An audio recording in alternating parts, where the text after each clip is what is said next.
It's fall. The geese are headed south, and it's time for you to hit the woods. So button things up, find where they hide, and pattern the deer you seek. Come into Cabela's Great Outdoor Days and save over 20% on Herter's select grade handgun ammo. Save $180 after mail-in rebate on Walther PPS M2 pistols with instant savings of $80. And get a Vortex Diamondback 3.5 to 10x50 V-Plex rifle scope, just $149.99. Shop in-store and at Cabela's.com.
More than 1 million wild animals are killed each year illegally. Poaching is a major threat to our country's wildlife. I'm Tom Barry. I'm an actor with a desire to preserve living space for wildlife. The Humane Society Wildlife Land Trust does just that. Works with private landowners to protect wildlife, to preserve natural habitats. To learn more or to work with the Humane Society Wildlife Land Trust, call 800-729-SAVE. That's 800-729-SAVE, or visit wildlifelandtrust.org. Thank you.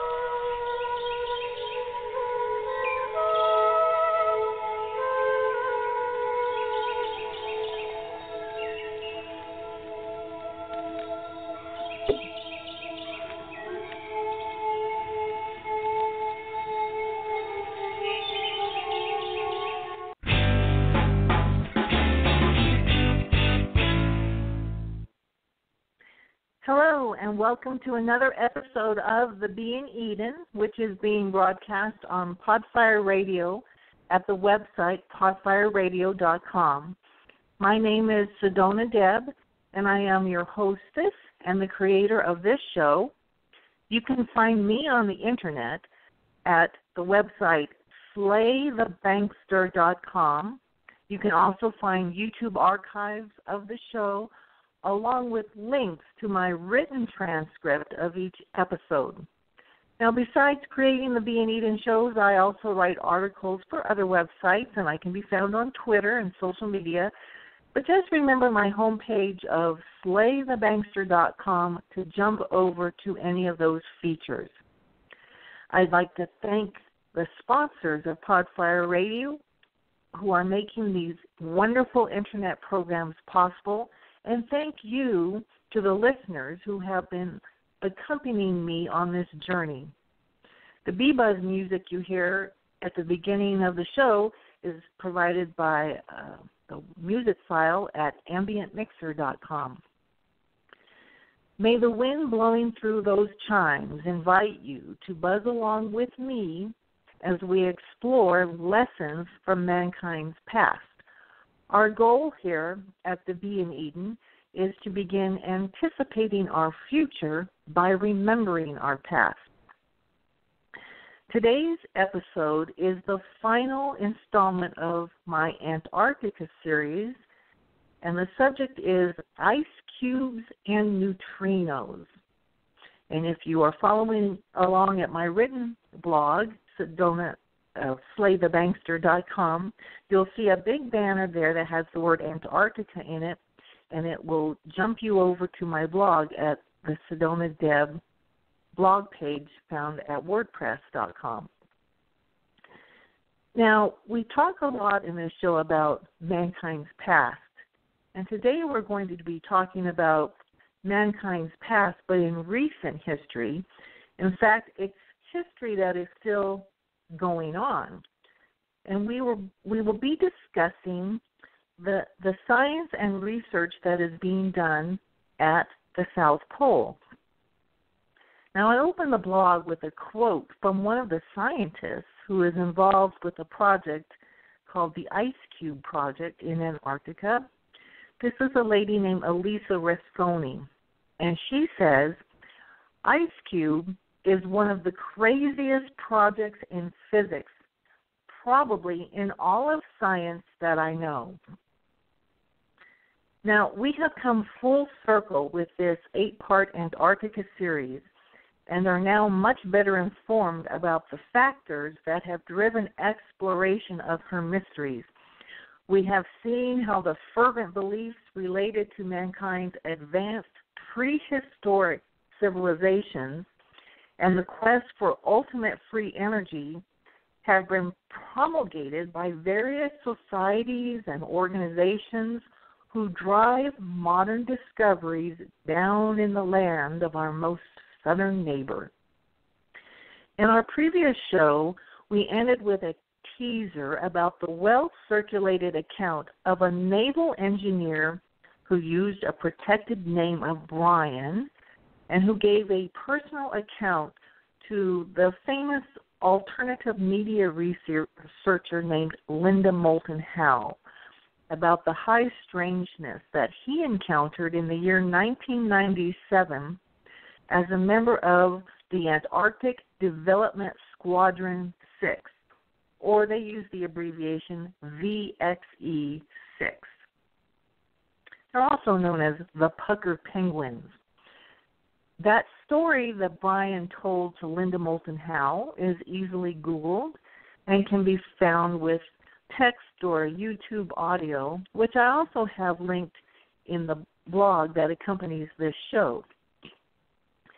Now, I listened to that show several times, and unfortunately that story has led many curious onlookers down the murky path of ufology, or UFOs, and a supposed extraterrestrial presence at the South Pole.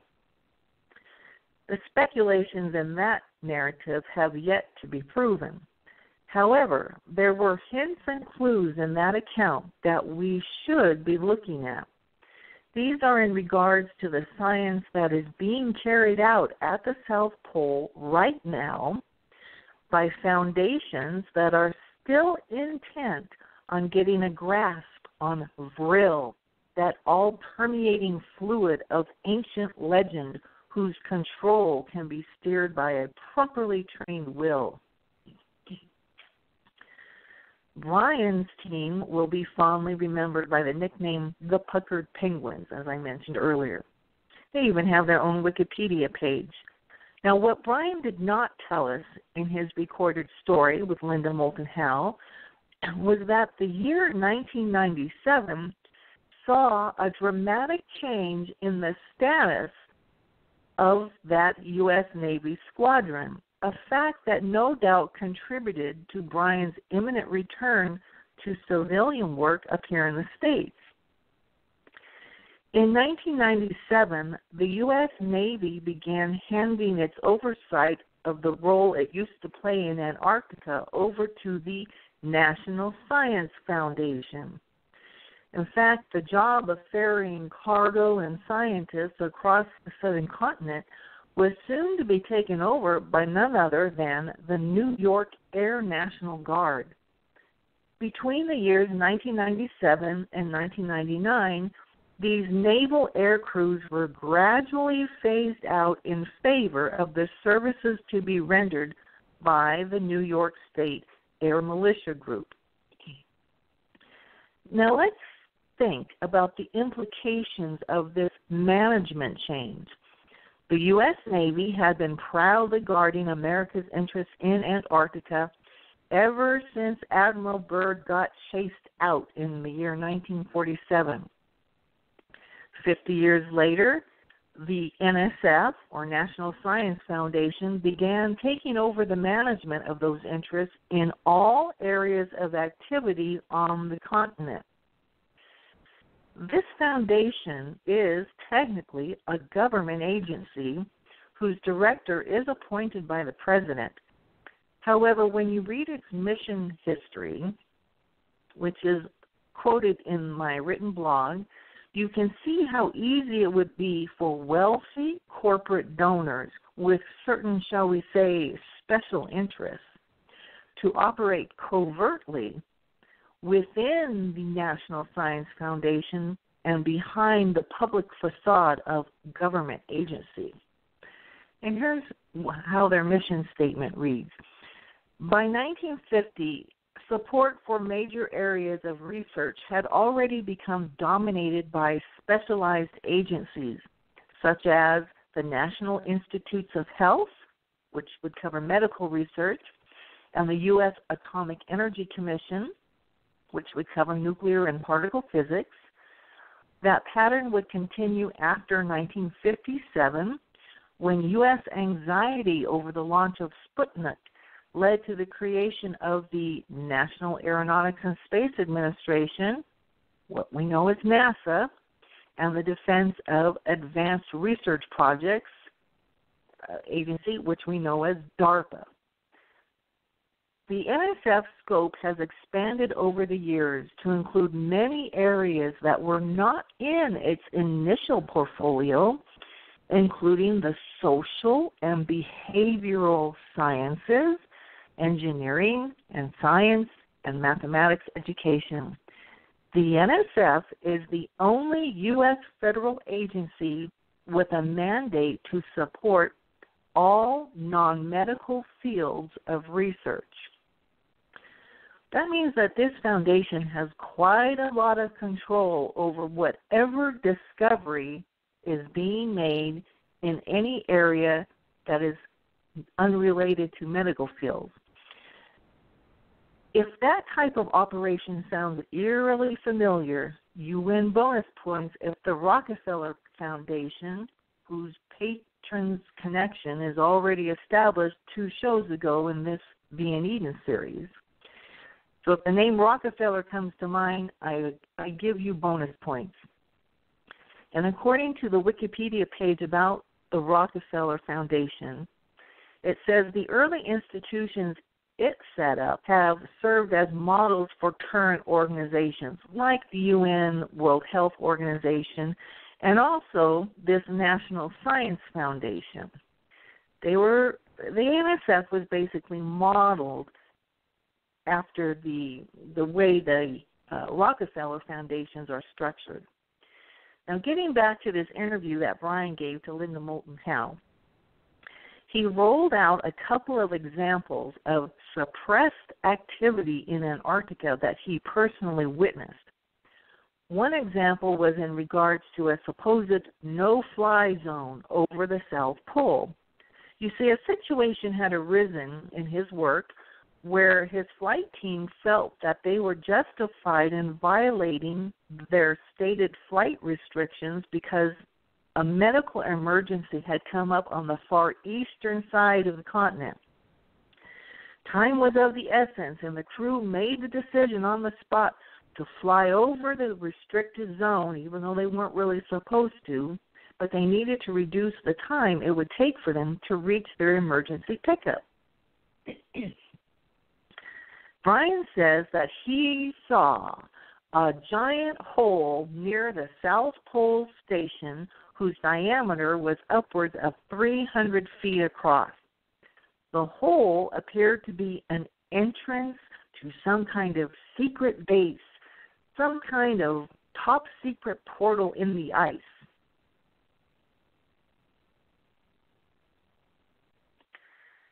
The aperture was easily wide enough to allow an LC-130 Hercules plane to fly through the opening. Now, they didn't fly through the opening. He was just saying he saw a hole that was wide enough that would allow a plane to fly through it. Well, in this interview he gave to Linda Moulton Howe, that's where the speculation took off about a possible extraterrestrial base or some kind of top secret installation being located down that tunnel. Now, officially, this no-fly zone was in place because the NSF was maintaining an air sampling station located at those coordinates.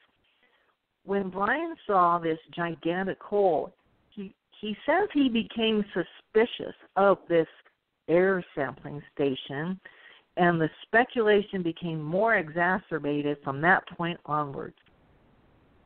Now, I myself have no reason to doubt that Bryan and the VXE-16 did in fact fly through some restricted zone and did see a huge hole in the ice. However, here's the point. What I find just a bit incredible is that Bryan refrained from talking about the research that was being conducted at the South Pole, research for which the VXE-16 provided air transportation on a regular basis, as can clearly be discerned in the official newspaper from Antarctica's McMurdo Station, a paper called the Antarctic Sun. And I have a link in my blog to the PDF file from that article that was dated January 26, 1997. And when you look at this article, you can see clearly that the management of the South Pole base does include a clean air sector air sampling station. It includes that, and it includes much, much more. Now, here we get into the second part of this episode, and we're going to talk about AMANDA. Now, that's an acronym for Antarctic Muon and Neutrino Detector Array. I know that's a big, long phrase, but basically this is a project that was set up to go hunting for dark matter, for neutrinos, subatomic particles. Now, the title of this episode is actually Project IceCube, and this Project AMANDA was a precursor to a project going on today called the IceCube Neutrino Detector. Now, in a nutshell, because we're not going to get into the fine points of the science of this project, but in a nutshell, the AMANDA project and the IceCube project place hundreds of ball-shaped neutrino detectors down long strings that dangle thousands of feet under the Antarctic ice sheet. And I have pictures of this in my blog, and we'll put them in the YouTube video that will accompany this audio track later. These ice tubes are arranged in an array formation at the surface, hence the idea of a tray of ice cubes. Now, years ago, somebody figured out that ice happens to be a perfect medium through which one can observe those subatomic particles that enter the Earth from the northern hemisphere, travel through the Earth, and exit the Earth through ice and oceans in the southern hemisphere. In spite of the harsh conditions at the South Pole, it actually does make more sense to maintain a neutrino observation laboratory on terra firma, albeit ice-covered terra firma, than it would be to maintain a floating lab on the ocean. Now, in the year that Bryan flew over the restricted area, he would have been familiar with the Amundsen Scott South Pole Station that was dominated at the time by a large dome-shaped structure where the scientists lived and maintained their indoor work environment. And in the official station map that I have displayed in the blog, which is the official map of these research projects, those buildings at the South Pole are located in the middle of a yellow shaded area on the map. And about a half mile away towards the upper left of the map, you will see buildings designated with certain letters. And this all is a reference to the Amanda sensor station, which was in existence at the time Bryan was working down there. Now, the array of the Amanda sensors is described in its Wikipedia page as consisting of optical modules, each containing one photomultiplier tube sunk in the Antarctica ice cap at a depth of about 1,500 to 1,900 meters. In her latest development stage, known as Amanda 2, this is made up of an array of 667 optical modules mounted on 19 separate strings that are spread out in a rough circle with a diameter of 200 meters. So just imagine, I have pictures of this in the blog, but what we're talking about is about 24 of these strings that are sunk down in the ice, and they have this like a plastic clear translucent ball in which are inserted lots of little electrodes that are connected to long cables of electric wires, which are further connected to a big computer network there at the South Pole. So it's very interesting how they put together this project and are able to keep it running down at the harsh conditions at the South Pole. Now, the map that I have displayed in the blog does also display an area at the South Pole called the dark sector, and there's another area called the clean air sector. In fact, the map does not hide the fact that there are flight restrictions down there, so there's nothing overtly nefarious going on down there. So what we want to take away from this is that we can certainly imagine a few possibilities other than some supposed UFO portal. Now, since Bryan did not provide us with any GPS coordinates about where this hole actually is, in relation to the other well-documented facilities on the map, it is impossible for us to know if he saw the hole in the vicinity of this region, or maybe he saw it somewhere beyond the boundaries of this map. I would like to mention also that this map shows features today at the South Pole that were not yet built at the time of the 1997 flyover, but perhaps were in the planning and excavation stages. For example, the wide area dotted with blue ice cubes immediately below the Amanda array was not yet established in 1997. This is the modern IceCube neutrino detection project, about which a highly informative set of videos is posted in my blog, which you can scroll down if you're following along on the page. There is also another observatory there called the Atmospheric Research Observatory, or abbreviated the ARO.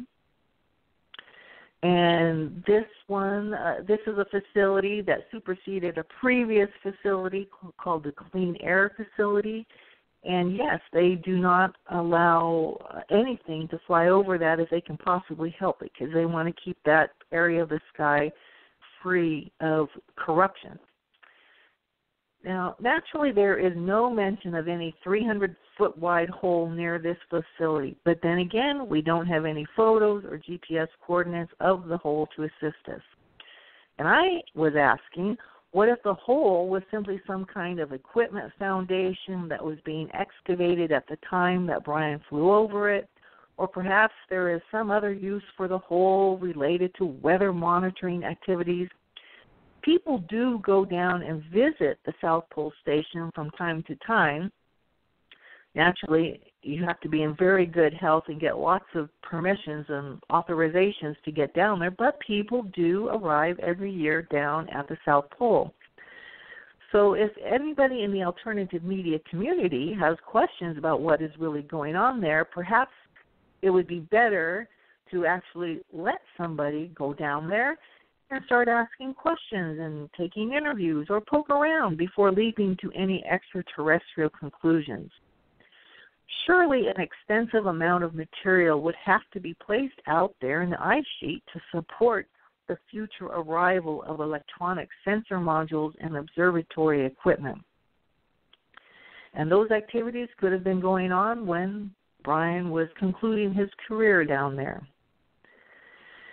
Now, the meat of this show, actually I will call it the dessert of this show, is what is going on right now in the South Pole. The Amanda project gave way to a more modern project that is called Project IceCube. And this is what I referred to at the beginning of my blog with the quote from the lady scientist who said, "This may well be the craziest project in all of physics." Well, that's a pretty big statement to make. It so happens that the University of Wisconsin-Madison has oversight of the IceCube project, and you can visit their website. I have it all linked in my blog. There's nothing covert about it. They maintain quite an extensive gallery of photos and videos at the webpage, and I have a couple of YouTube videos embedded in the blog for this show where you can see for yourself what those scientists are saying about what they're doing. And I will read some of the surprising quotes from them. The videos are very short, and it's well worth your time to go to my webpage and go check them out.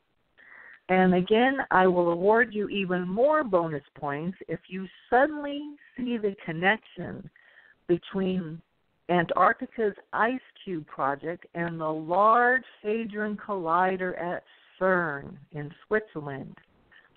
Most definitely, all of these scientists must be networking together to arrive at the knowledge they are seeking about understanding how to manipulate dark matter.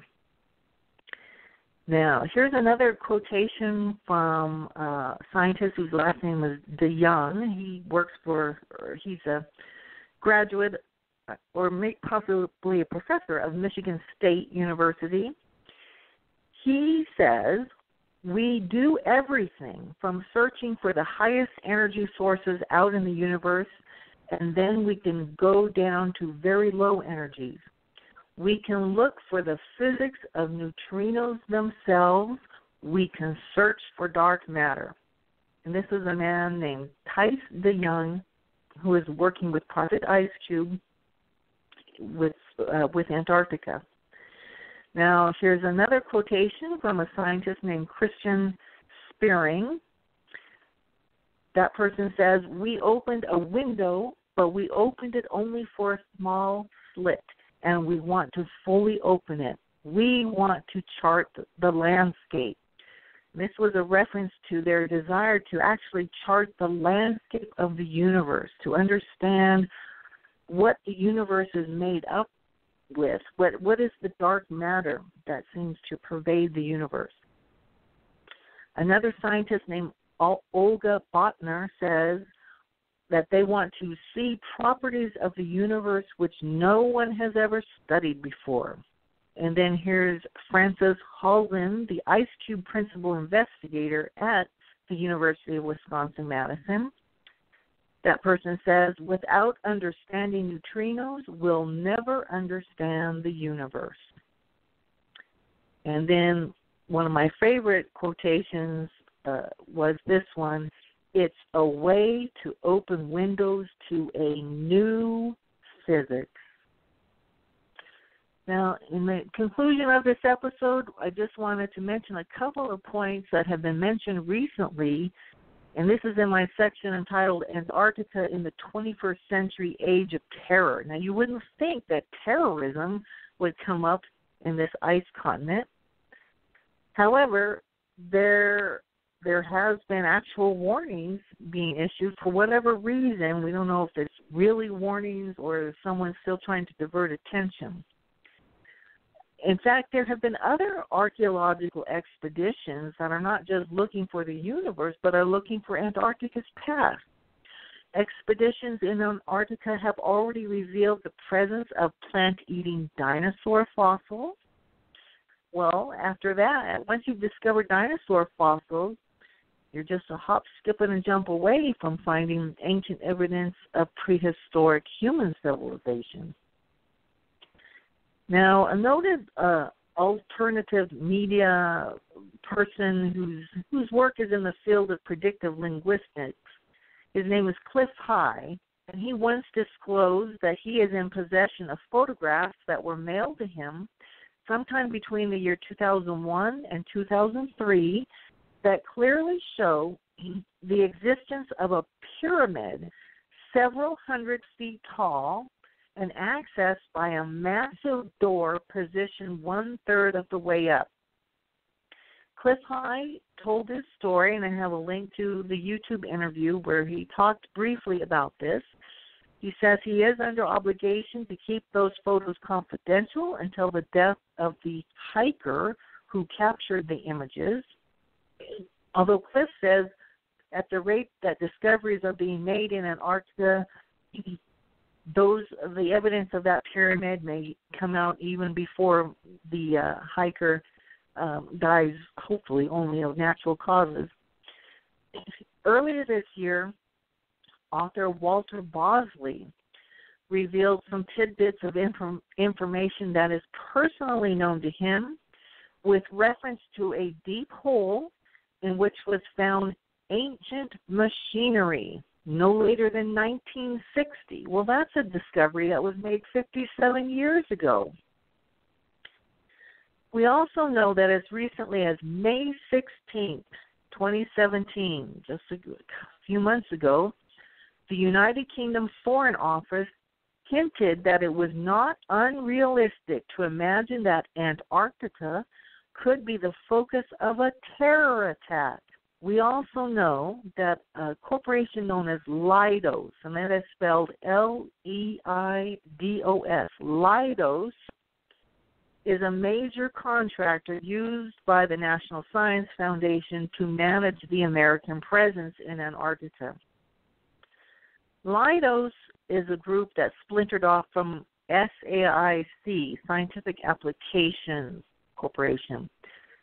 And I won't even get into that in this blog, but that whole road is another journey that goes down a dark jungle of deep state interests.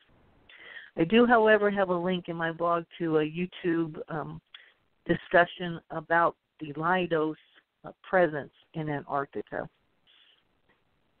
Therefore, as we come to the conclusion of this blog in this Antarctica series, what is blatantly clear from the evidence that the public is privy to is that there are elite networks that are working on discoveries that run parallel to the fictional tale that Lord Edward Bulwer Lytton penned almost 200 years ago when the idea of vril was first coined. He may yet see his fictional work be converted into actual real living truth. Regardless of what fantastic tales may be spread about this or that revelation in Antarctica, we can be reasonably certain that these elite scientists and financiers will ascertain those truths long before informing the rest of us. And with those words, our story today has come to a close. The slant of the sun tells us that it's time to return to the beehive. I'd like to thank you again for joining me on this expedition to and from Antarctica. And do visit us at podfireradio.com to find more stories and more journeys. We thank the sponsors for the support and look forward to our next venture out of the hive. This is SedonaDeb signing off and buzzing back to the beehive.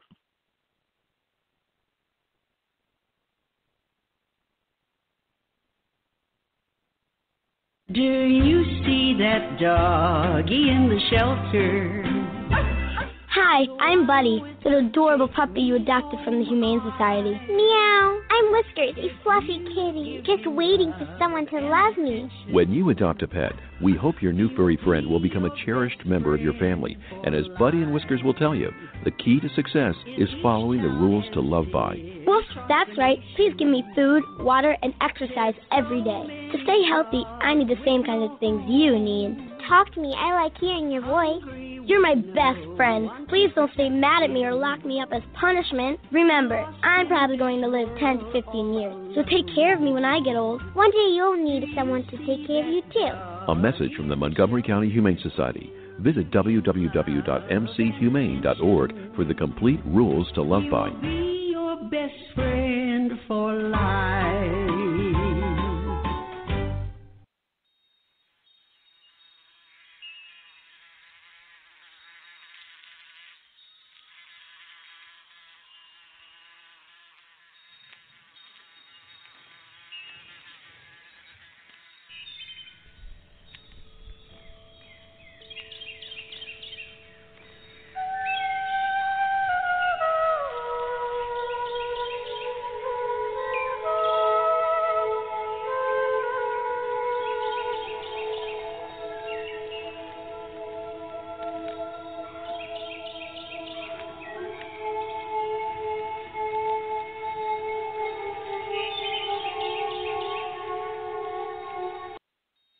It's fall.